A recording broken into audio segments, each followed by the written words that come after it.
Direct কারেন্টের electron একটি নির্দিষ্ট দিকে যায়, কিন্তু অল্টারনেটিভ কারেন্টের ক্ষেত্রে সেটা সর্বদাই পরিবর্তনশীল।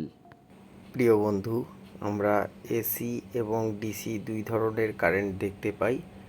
ডিসি এবং এসি কারেন্টের ক্ষেত্রে ডিসি কারেন্ট সাধারণত ব্যাটারি এবং সোলার প্যানেলের ক্ষেত্রে ব্যবহার করা হয়, এবং এখানে একটি নির্দিষ্ট গতিতে এবং নির্দিষ্ট দিকে ইলেকট্রনের প্রবাহ হয়। যেমন জলের ক্ষেত্রে একটি নির্দিষ্ট কলের জল একই দিকে ফ্লো হয়, ঠিক সেই রকমভাবেই এখানে কিন্তু ডিসির ইলেকট্রনগুলো ফ্লো করে।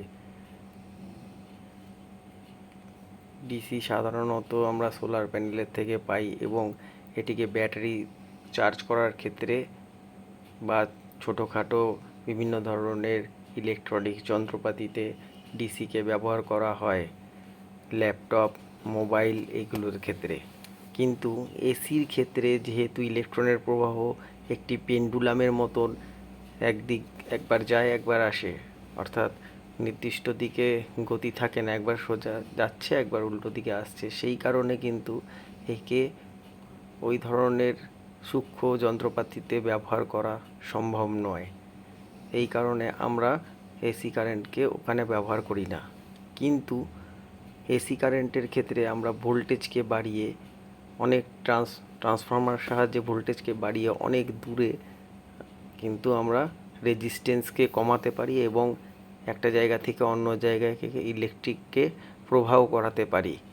আবার নির্দিষ্ট স্থানে পৌঁছে যাওয়ার পর সেই ভোল্টেজকে কমিয়ে নিয়ে আমরা কিন্তু আমাদের সময় বা সুযোগ মতন বা ব্যবহারযোগ্য অফিস আদালতে বিভিন্ন জায়গায় কারেন্টকে ব্যবহার করতে পারি। তো এই যে এসি কারেন্টের ইলেকট্রনের প্রবাহ ঠিক থাকে না, তার কিছু ডিসঅ্যাডভান্টেজও আছে, যেই কারণে আমরা ব্যাটারিকে ফুল চার্জ করতে পারি না, একবার চার্জ হয় এবং একবার চার্জ কমতে থাকে। তো সেই কারণে কিন্তু আমরা একে ব্যবহার করতে পারি না। একে চার্জ করতে গেলে আমাদেরকে একটা রেকটিফায়ার এসি কারেন্টের সঙ্গে ব্যবহার করলে তাহলে আমরা সেই কারেন্টকে ডিসি হিসেবে ব্যাটারিতে সঞ্চিত করতে পারবো। না হলে কিন্তু এই কাজ করা সম্ভব হবে না, কেননা এই কারেন্ট সবসময় ইলেকট্রনের গতি বিভিন্ন দিকে আসে যায়, সেই কারণে যে কোনো ক্ষেত্রেই ডায়োড বা ট্রানজিস্টর ওভারহিট হতে পারে বা সম্পূর্ণভাবে নষ্ট হতে পারে।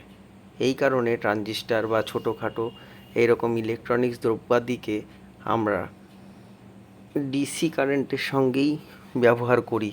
আর এই কারণেই ছোট ছোট যে ইলেকট্রিক্যাল ডিভাইস আছে, সেই ইলেকট্রিক্যাল ডিভাইসগুলোকে আমরা ডিসির সঙ্গে ব্যবহার করি, যেমন ধরুন ল্যাপটপ, যেমন ধরুন মোবাইল। কিন্তু এসি কারেন্টের ক্ষেত্রে আমরা একটা নির্দিষ্ট দিকে বা দূরত্বে যদি কারেন্ট পাঠাতে চাই, তাহলে কিন্তু আমরা রেজিস্ট্যান্স কমিয়ে ভোল্টেজ বাড়িয়ে এসি কারেন্টকে পাঠাতে পারি। ঠিক একইভাবে নির্দিষ্ট দিকে ইলেকট্রনের প্রবাহ থাকার জন্য মোবাইল, ল্যাপটপ সহ বিভিন্ন ধরনের যন্ত্রপাতিতে ডাইরেক্ট কারেন্টকে ব্যবহার করা যায়, কিন্তু অল্টারনেটিভ কারেন্টকে ব্যবহার করা যায় না।